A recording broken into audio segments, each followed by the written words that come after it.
Kita awali Aceh hari ini, saudara, 3 unit rumah dan 1 unit sekolah dasar di Desa Muara Lawe Bulan, Kecamatan Babu Salam, Kabupaten Aceh Tenggara, ludes terbakar. Kebakaran ini juga diduga akibat arus pendek listrik. 3 unit rumah kontrakan berkonstruksi kayu di Desa Muara Lawe Bulan, Kecamatan Babu Salam, Kabupaten Aceh Tenggara hangus terbakar.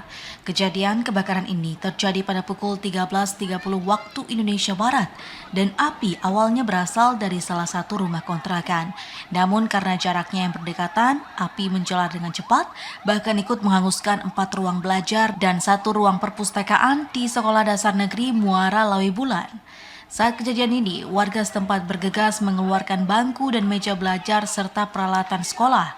Proses pemadaman dilakukan pemadam kebakaran setempat dibantu TNI Polri serta masyarakat. Namun kencangnya angin menjadi kendala dalam pemadaman karena membuat api menjalar dengan cepat. Kepala Desa Muara Lawe Bulan, M. Safi'i, mengharapkan jika ada musibah seperti ini, pihak pemadam kebakaran dapat bergerak lebih cepat karena melihat lokasinya yang tidak begitu jauh.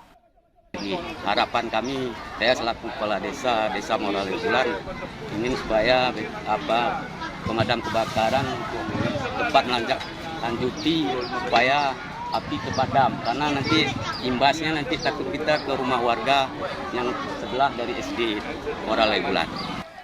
Tidak ada korban jiwa dalam kejadian ini, namun korban tidak dapat menyelamatkan semua harta bendanya hingga kerugian ditaksir mencapai ratusan juta rupiah. Dari Aceh Tenggara, Abdul Aziz TVRI melaporkan.